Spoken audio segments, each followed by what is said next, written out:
Welcome to Eyes on Ice, where vision meets clarity and action.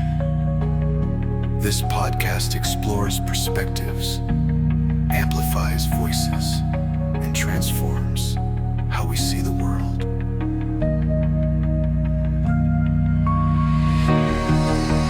Join us to connect, reflect, and ignite empathy.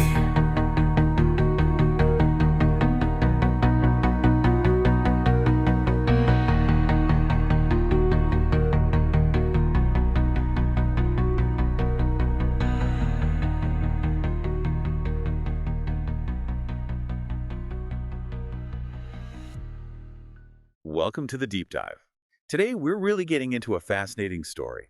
It's all about how activists put the squeeze on the financing of private prison companies.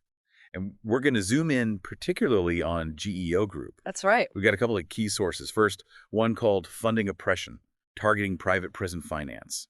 It gives a really kind of narrative feel for the strategies and, what worked. The boots on the ground view, almost. Exactly. And then second, we have Exposing GEO Group's Financial Fault Lines. This one's more, let's say, analytical. Yeah, much more evidence-based. It digs into the numbers, the specific tactics, the financial structures. So our mission today is to figure out how these activists actually identify the financial weak spots of companies like GEO, and then how they use that information to really challenge the industry's funding streams. It's a different kind of activism than maybe we typically think about. Right. Have you ever wondered how social movements actually make, tangible change happen? This is a great case study. Activists went beyond just marching, They targeted the money. The financial plumbing, basically. Yeah. Get ready for some maybe surprising links between, say, your bank and some pretty big social issues. What strikes me here is just how sophisticated this approach was. We often see protests aimed at a company's operations, right? Like at the prison gates. Sure. But this shows how understanding corporate finance itself can be a really powerful lever for change. The sources show they didn't just object to private prisons, they went after their ability to borrow money, to access capital. That makes sense. Money is the oxygen, as they say. Pretty much, you cut that off or at least restrict it, and it gets harder to operate. So let's break that down. Where does a company like GEO Group actually get its money? It's not just government contracts, is it? No, not entirely. Government contracts are obviously huge. That's their main revenue. But our sources make it really clear they also lean heavily on external financing. Think loans, lines of credit, issuing bonds. Okay. And there was this interesting wrinkle with the REIT structure, right? Real Estate Investment Trust. Yes. That's a really crucial piece of the puzzle. From 2013 to 2020, GEO was a REIT. And the key thing about being a REIT is they had to pay out most of their taxable income as dividends, legally required something like 90% or more. wow, 90%. Yeah, so think about what that does if you're paying out almost all your profits. You don't have much left over for, anything else. Paying debt, Yeah, running the business. exactly. It makes you even more reliant on borrowing money externally, less cash retained. Ah, okay. So that created a vulnerability. A big one. They became dependent on this relatively small group of banks and financial institutions willing to lend to them, a concentrated pool of lenders. And that became the target, the weak point the activists found. Precisely. It shows how a company's own chosen financial structure can sometimes create these unexpected pressures. So activists identified these, let's call them choke points, as the sources suggest. Yeah, that's a good way to put it. They saw that disrupting this flow of capital, hitting those choke points, could be incredibly effective. Much more than just protesting, maybe. So the game plan focused on banks and investors. The two main sources of that external capital, yeah. Banks providing loans and credit, and institutional investors holding their stock and bonds. Okay, but how did they even know which banks or investors were involved? That seems like inside information. Well, not necessarily inside, but you have to know where to look.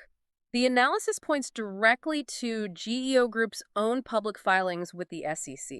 Ah, the filings for investors. Exactly. The 10Ks, the 10Qs, prospectuses when they issue debt or stock. Companies have to disclose their major credit agreements, who the lenders are, the terms. For investor protection. Right. But that same transparency, that information meant for investors. Well, it handed activists a roadmap. For instance, one source mentions a 2010 prospectus that named BNP Paribas as an administrative agent on a credit line. That's the kind of detail they found. So the transparency kind of backfired on them in a way. You could say that. It provided the intelligence needed for the targeting. So which banks ended up on this activist target list? Were they small players? Oh, definitely not. The sources name some of the biggest financial institutions out there. JP Morgan Chase, Wells Fargo, Bank of America, Wow. SunTrust, which is now Truist, BNP Paribas, a major European bank, US Bank, PNC Bank. These are household names in finance. Okay, so we're talking major league banks. What did the activists actually do then? Just send angry emails. No, it was much more involved than that. Our sources detail a really broad and, frankly, quite assertive campaign. They used a whole range of tactics. You had public protests, obviously, at bank headquarters, local branches. Standard stuff, maybe.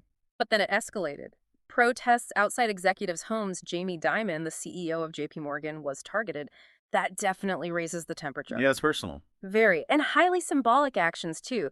Things like playing recordings of detained children outside bank offices or leaving piles of shoes to represent deported migrants, really aiming for emotional impact. Powerful imagery. Absolutely. Plus, civil disobedience, activists intervening directly at shareholder meetings to confront bank leaders. Right in front of other investors. Exactly. And huge online petitions, getting hundreds of thousands of people involved digitally. So physical protests, symbolic actions, digital organizing. And coalition building. They worked with groups like Families Belong together, linking the bank funding directly to really high-profile, emotionally charged issues like family separations at the border. Making it harder for the banks to ignore. And political pressure, too. You had figures like Congresswoman Alexandria Ocasio-Cortez publicly calling out the banks and promising oversight hearings. It sounds relentless, like they were hitting them from every angle. That's the impression you get, a very coordinated, multi-pronged attack. Did it work? Did the banks actually listen?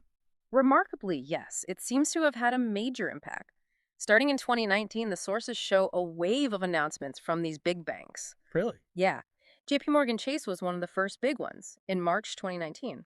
They said they'd stop financing the private prison industry. And then others followed suit fairly quickly.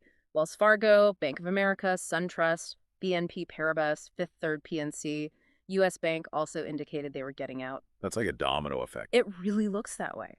It's significantly changed the lending landscape for companies like GEO Group and Cora Civic. One of the sources mentioned an analyst estimate, something like 72% of their future financing could be at risk. That sounds enormous. Yeah, about $1.9 billion for GEO and Cora Civic combined, based on that estimate. It's a huge potential hole in their funding. So why was targeting the banks so effective? What was the key? I think it goes back to that concentration we talked about. Banks were this concentrated source of essential liquid capital, especially with the REIT structure needing constant borrowing. These companies really relied on a handful of large banks. So hitting those few key players had an outsized impact. Exactly. By pressuring just, say, half a dozen major lenders, activists could effectively create a major bottleneck in the industry's access to crucial funds. It was a strategic leverage point. Okay, so that covers the banks. That's one major front. But you mentioned investors too. What was the strategy there? Right. The second prong was targeting the institutional investors, persuading them to sell their shares, basically, to dive What would we be talking about here? Pension funds. Pension funds, absolutely.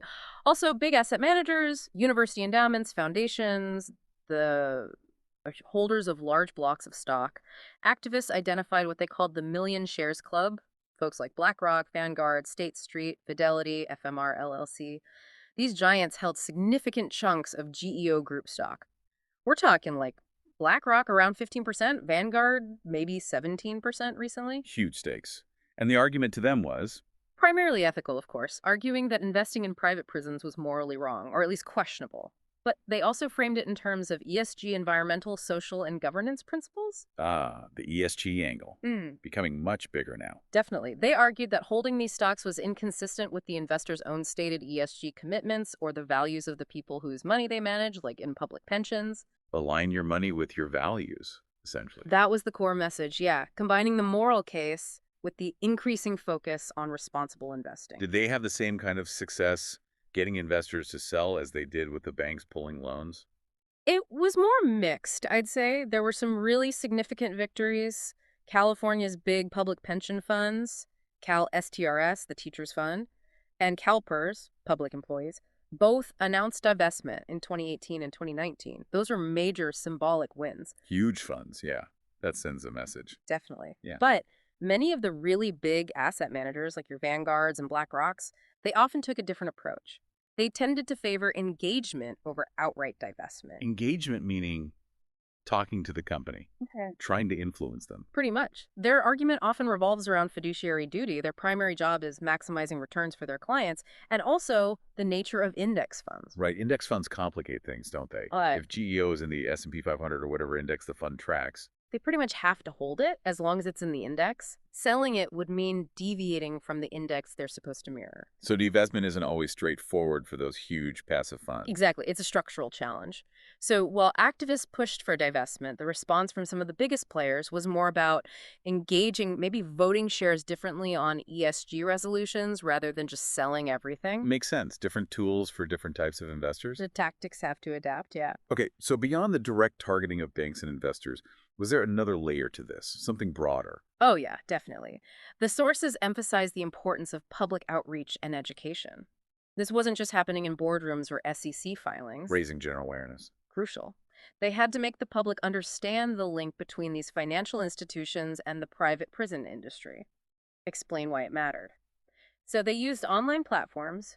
One source mentions a Reddit community, Rai Saunas, dedicated to this, reports from advocacy groups, getting stories in traditional media, Taking complex finance and making it understandable. and ethically resonant. Yeah, that public pressure, even indirectly, adds weight to the direct asks being made of the banks and investors. Okay, so with all this pressure, mounting banks pulling out, investors divesting or engaging, public awareness growing, how did GEO Group itself react? They couldn't just ignore this. No, they definitely couldn't. The analysis shows they started acknowledging the threat in their own SEC filings around 2019. They explicitly warned their investors that this kind of pressure, this resistance from banks and negative public sentiment could hurt their business, their stock price. Covering themselves legally. Standard practice, but it shows they recognized the risk. They also launched PR campaigns trying to counter the narrative, highlighting things like the rehabilitation programs, community support, trying to present a more positive image. Trying to win the perception battle. Right. But they also made some big strategic moves. The most significant was ditching the REIT structure in 2021. Converting back to a regular C corporation. Exactly. And that seems almost certainly a direct response to the financing difficulties.